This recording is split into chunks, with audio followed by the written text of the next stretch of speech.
Have you ever replayed a moment of rejection in your head so many times that it started to feel like it was happening all over again? Someone dismissed you, someone disrespected you, someone walked away without a second thought, and instead of moving on, you carried it. You carried it into your sleep, into your work, into the next conversation, into the next relationship. And somewhere along the way, you started to wonder if the problem was you. Here's the truth nobody tells you. The pain you feel isn't proof that you're weak. It's proof that you've never been taught how strength actually works. Most people spend their whole lives trying to control everything around them, what others think, what others say, how the world treats them, and they burn out chasing something that was never theirs to control in the first place. 2,000 years ago, a small group of thinkers discovered something that modern psychology is only now catching up to. They discovered that the mind can become almost unbreakable, not by avoiding pain, but by changing its relationship with pain entirely. Men who lost everything, their freedom, their status, their families, used this exact knowledge to remain calmer than kings. By the end of this video, you're going to understand exactly how they did it, and more importantly, how you can do it too. You'll learn why the sting of disrespect fades so quickly for some people and lingers for years in others. You'll learn what truly separates a fragile mind from an unshakable one. And you'll walk away with something practical, not just philosophy, but a way of thinking you can use today, the next time someone hurts you, doubts you, or tries to make you feel small. But first, you need to understand why you've been fighting this battle the wrong way your entire life. Before we go further, I want to ask you for something small.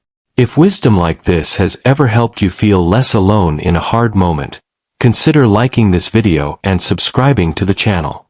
Not for me, for the next person scrolling through their feed at 2 a.m., feeling exactly what you felt, searching for something that actually helps. Timeless truth doesn't spread on its own. It spreads because people like you choose to pass it forward. Now, let's get back to the part of you that's still hurting, because that part deserves an answer.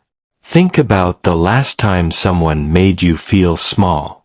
Maybe it was a comment that cut deeper than it should have. Maybe it was being overlooked for something you worked hard for, while someone less deserving got the credit. Maybe it was a friend who stopped calling, a partner who stopped choosing you, a parent whose approval always seemed just out of reach. Whatever it was, you probably didn't just feel it once. You felt it on a loop, replaying the words, rehearsing the comeback you never said, imagining 100 versions of how it could have gone differently. This is what emotional pain does when it's left unmanaged. It doesn't just visit you once and leave. It moves in. It starts affecting how you speak to people you love, how you show up at work, how you see yourself in the mirror. You start overthinking every text message, every silence, every tone of voice, trying to predict rejection before it happens, just so it hurts a little less when it does. And the exhausting part is that you've probably tried to fix this the way most people do, by trying to control the outside world. Trying to say the right thing so no one criticizes you. Trying to perform well enough that no one can reject you. Trying to be agreeable enough that no one leaves. But no matter how hard you try, someone eventually disrespects you anyway. Someone eventually walks away anyway. Life eventually disappoints you anyway. And when it does, it feels like proof that you're not strong enough, not good enough, not enough, period. Here's what makes this so quietly devastating. It's not the rejection itself that's destroying your peace. It's not the criticism, the loss, or the failure. Something else is happening beneath the surface, something almost nobody points out, and once you see it, you'll never think about pain the same way again. The hidden truth is this: you are not suffering because of what happened to you. You are suffering because of what you believe it means about you. This single distinction is the foundation of everything the Stoics understood about the human mind, and it's the reason some people can walk through devastating loss and remain steady, while others fall apart over a rude comment from a stranger. Epictetus, a man who was born into slavery and later became one of history's greatest philosophers, taught something radical for his time. He said that people are disturbed not by events themselves, but by the opinions they hold about those events. Think about that. The event, the rejection, the insult, the failure, is neutral. It's your interpretation of it, the story you tell yourself about what it means, that determines whether you feel destroyed or simply informed. This doesn't mean pain isn't real. It means you have far more influence over your suffering than you've ever been taught to believe. Marcus Aurelius, arguably the most powerful man alive during his lifetime, wrote privately in his journal that the soul becomes dyed by the color of its thoughts. Even as an emperor commanding armies, he understood that his real battlefield was internal, the war between his rational mind and his impulsive reactions. This is where most people get mental strength backwards. They think unshakable people simply feel less. They assume the calm coworker, the composed friend, the person who doesn't crumble under criticism, must just be naturally thick-skinned. But that's rarely the truth. Unshakable people have usually been hurt just as deeply as you. The difference is they've trained their mind to respond differently to that hurt. And that training starts with a single principle so powerful it can change how you experience every difficult moment for the rest of your life. It's the first lesson, and once you understand it, you'll start noticing exactly where your peace has been leaking out this whole time. The first and most foundational lesson of Stoicism is this: separate what is within your control from what is not, and stop wasting your energy on the second category. Epictetus taught this as the starting point of all wisdom. In his view, your opinions, your intentions, your desires, and your responses belong to you completely. Nothing and no one can take them away. But other people's opinions of you, the outcome of your efforts, the past, and the actions of others belong to a category you were never meant to control in the first place. Picture a Stoic student centuries ago, insulted publicly by a rival in the middle of a crowded street. Instead of reacting with rage or humiliation, the student simply said, "If what he said about me is true, I should correct it. If it is false, it does not concern me." That single sentence contains more emotional freedom than most people experience in a lifetime, because it removes the insult's power to define him. Now bring this into your own life. When someone disrespects you, your instinct is to fight for control over their opinion, to convince them, to prove them wrong, to demand they see you differently. But their opinion was never yours to control. What is yours to control is whether you let that opinion determine your worth. When you get passed over for an opportunity, your instinct is to obsess over the outcome. But the outcome already happened. What remains within your power is how you respond to it, whether you let it defeat you or refine you. This shift changes everything, because it moves your energy away from an endless, exhausting battle you can never win, and redirects it toward the only battlefield where you actually hold power, your own mind. Practically, this looks like pausing before reacting and asking yourself one question: is this within my control? If someone's words are outside your control, you release your grip on needing them to change. If your effort is within your control, you pour everything into it and let go of the outcome. This alone will start to quiet the noise in your head. But there's a deeper layer to this lesson, because knowing what to release is only half the equation. The other half is learning what to do with the pain you can't avoid, and that's where most people's strength completely collapses. The second lesson challenges something almost everyone believes without question: the idea that a good life is a life without hardship. Seneca, one of Rome's most influential Stoic writers, spent years in exile, lost his fortune more than once, and eventually was ordered to take his own life by an emperor he had once mentored.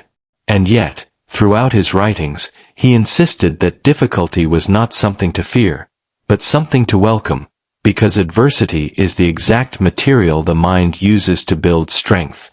He compared hardship to physical training, saying that just as the body needs resistance to grow stronger, character needs difficulty to develop courage, patience, and wisdom. This directly contradicts the way most people are conditioned to think today. Modern life is engineered for comfort and instant relief. The moment something feels difficult, the instinct is to escape it.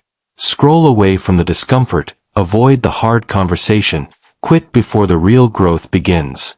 But every time you avoid discomfort, you also avoid the version of yourself that discomfort was building. Think about the people you admire most for their strength. Chances are, none of them became strong during easy seasons. They became strong during the layoff, the breakup, the failure, the diagnosis, the betrayal.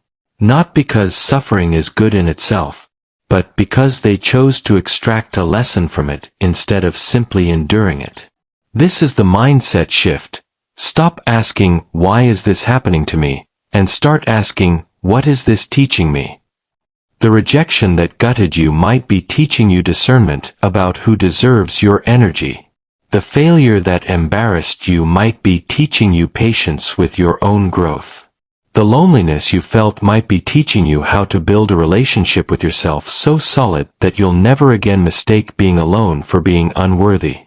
Practically, this means changing the story you tell about your hardest moments.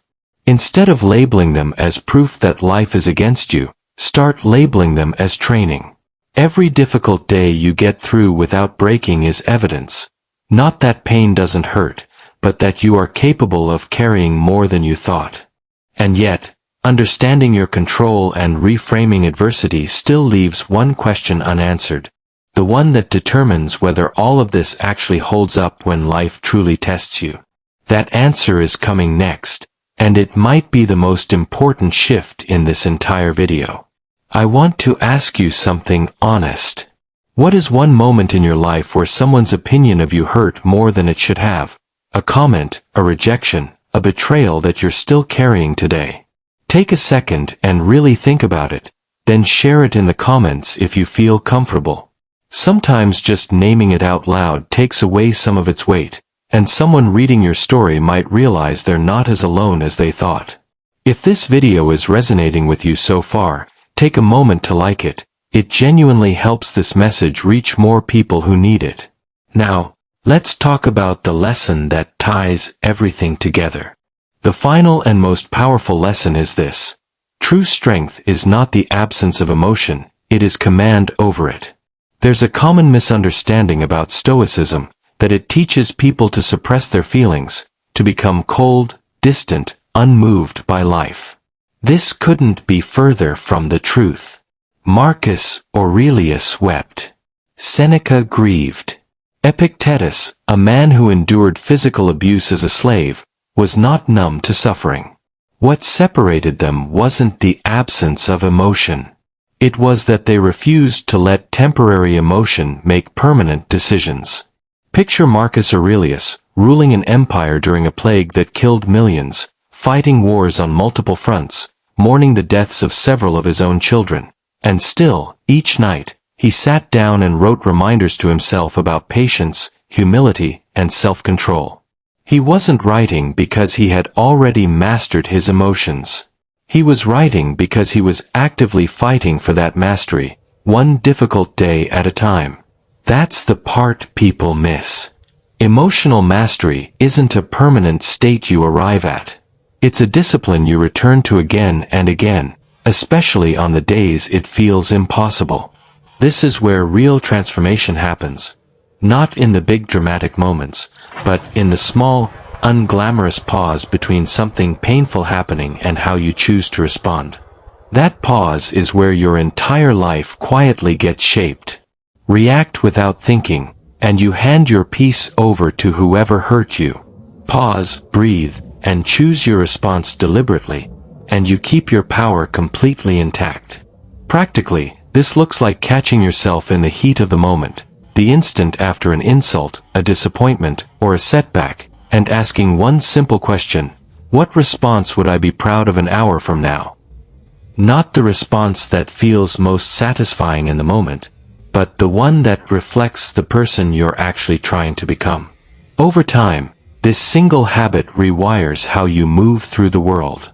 Criticism stops feeling like an attack and starts feeling like information. Setbacks stop feeling like collapse and start feeling like redirection. Loneliness stops feeling like abandonment and starts feeling like an invitation to build a stronger relationship with yourself. This is the deepest form of freedom there is. Not freedom from hardship, but freedom from being controlled by it. Everything you've learned today points back to one simple, life-changing truth. You were never meant to control the world around you. The opinions, the outcomes, the people who leave, the moments that disappoint you. You were only ever meant to master the one thing that was always fully yours. Your own mind. When you stop fighting battles you were never meant to win, and start directing that same energy inward, something shifts. The insult that used to ruin your entire day becomes something you can release within minutes. The setback that used to feel like the end becomes a lesson you extract and carry forward. The loneliness that used to feel unbearable becomes quiet space where you finally learn who you are without needing anyone else's approval to feel whole. This is what an unshakable mind actually looks like. Not a person who never feels pain, but a person who has learned to meet pain without being destroyed by it. Not someone who never gets knocked down, but someone who has trained themselves to rise, every single time, a little wiser than before. You won't build this overnight. No one does. But every time you pause instead of react, every time you release what was never yours to control, every time you choose growth over bitterness, you are laying one more brick in a foundation that nothing and no one can easily shake again. That foundation is yours. No one can take it from you, and no one can build it for you either. Thank you for staying with me until the very end. That alone says something about the kind of person you're becoming. If this video gave you even a moment of clarity or peace, subscribe so you never miss the next lesson on your path toward a stronger, steadier mind. And if you know someone who's quietly struggling right now, someone carrying rejection, doubt, or exhaustion they haven't spoken about, send this to them. It might be exactly what they need today. Before you go, check out the next video, because the journey toward an unshakable mind doesn't end here. It continues, one deliberate choice at a time.